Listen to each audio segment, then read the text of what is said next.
Hey everyone, welcome back to the channel. Today, we're taking a close look at something that could upgrade your movie nights, casual gaming sessions, or even office presentations, the Gaimu projector. This compact device promises decent image quality, a bunch of useful ports, and all at a pretty budget-friendly price. But does it really deliver, or is it just another low-cost gadget that looks better online than in real life? Let's unbox it together, set it up, test it out, and see if it's actually worth your money.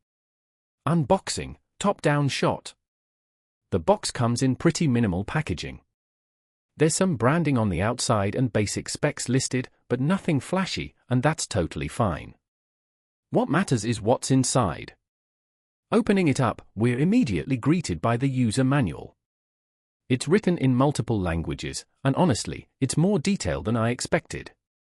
It includes setup diagrams, remote instructions, and even some tips for optimal placement and projection. Underneath that, everything is neatly packed in foam. That's good to see, especially if you're ordering this online. It means it's likely to survive shipping without damage. Here's the projector itself, compact, lightweight, but not flimsy.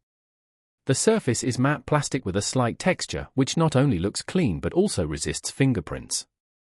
Alongside it, we get a power adapter, an HDMI cable, an AV cable, and a small remote control. Pretty much all you need to get started. No batteries for the remote though, so keep that in mind. Physical overview, close-up shots. Let's take a closer look at the projector.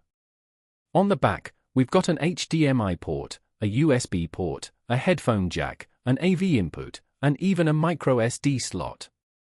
That's a lot of flexibility for different input sources, especially at this price point. On top, we've got the control buttons, power, menu, source, and navigation, in case you don't want to use the remote. You also get manual focus and keystone adjustment wheels, which help correct image distortion if your projector isn't placed perfectly in front of the screen. There's also a tripod screw mount on the bottom, which makes it super easy to position or elevate if you're not using a fixed stand. Setup and connectivity, screen capture plus voiceover. Getting started was honestly painless. I plugged it into power, connected a Fire Stick to the HDMI port, and within seconds, it was up and running. The interface is very basic, there's no built-in App Store or Smart TV features, so don't expect Netflix out of the box unless you're using an external device. But it supports USB drives and microSD cards, so you can play videos, music, and pictures directly if you want to. Wireless screen mirroring is supported too, for both Android and iOS. It works, although there's a bit of lag, which makes it more suited for photos, videos, or presentations than real-time gaming. Image quality test, dark room footage. Now for the most important part, how does the image look? In a dark or dimly lit room, the Gaimu projector performs surprisingly well. It's not true Full HD, its native resolution is 720p, but it supports 1080p input. The image is sharp enough for movies, YouTube videos, and even slides or spreadsheets.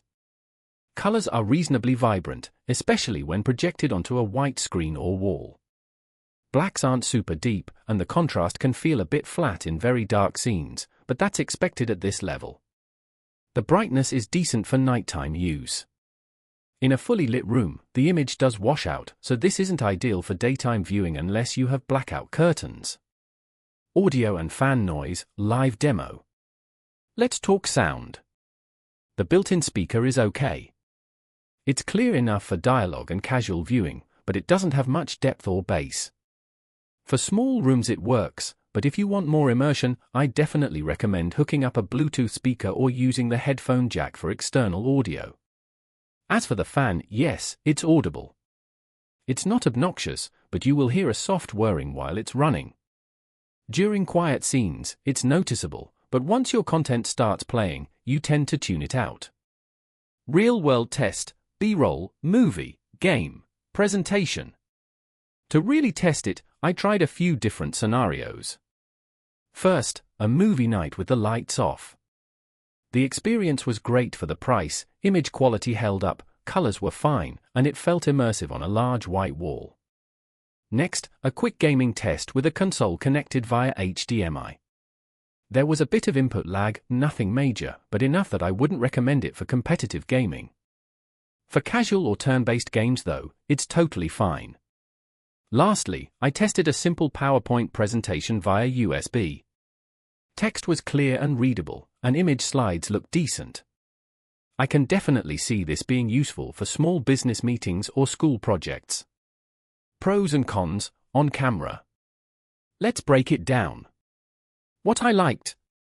It's compact, easy to carry and store. Setup is quick and simple, even for beginners. Decent image quality in dark rooms. Supports multiple input types, including HDMI, USB, AV, and microSD. Comes with all the basic accessories. What could be better? Not very bright in well-lit environments. Built-in speaker is just okay. Fan noise is there and not loud, but noticeable. Wireless screen mirroring has some lag.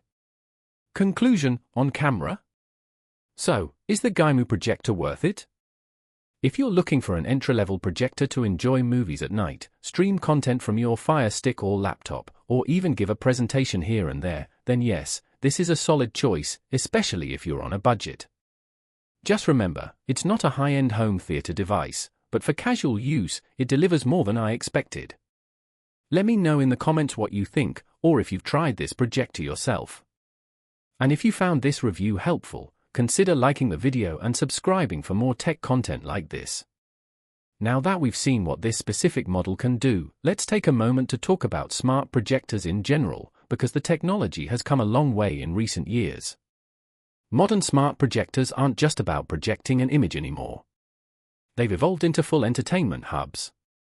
Many now come with built-in operating systems, like Android TV or customized smart platforms, so you can stream content directly from apps like Netflix, YouTube, or Prime Video, no need for an external device. Connectivity has also improved a lot. You've got wireless screen mirroring, Bluetooth for external speakers, and Wi-Fi for streaming, all packed into a small box.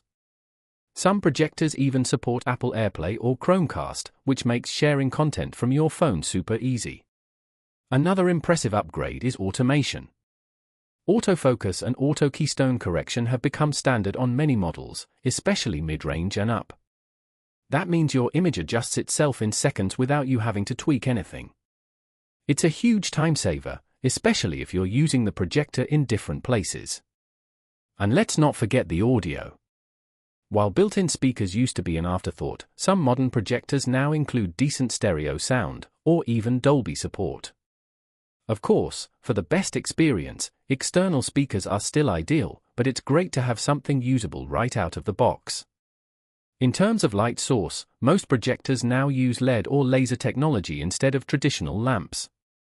That means longer lifespan, lower heat, less noise, and way less maintenance. Some premium models also feature ultra-short throw technology, which allows you to place the projector just a few inches from the wall and still get a massive image. It's perfect for small spaces or when you don't want to run cables across the room. All in all, smart projectors have reached a point where they're practical, powerful, and surprisingly accessible. Whether you want a portable device for occasional use or a full-on home theater replacement, there's probably a projector out there that fits your needs and your budget. So if you're thinking about switching from a traditional TV setup or just want something more flexible, smart projectors are absolutely worth a look.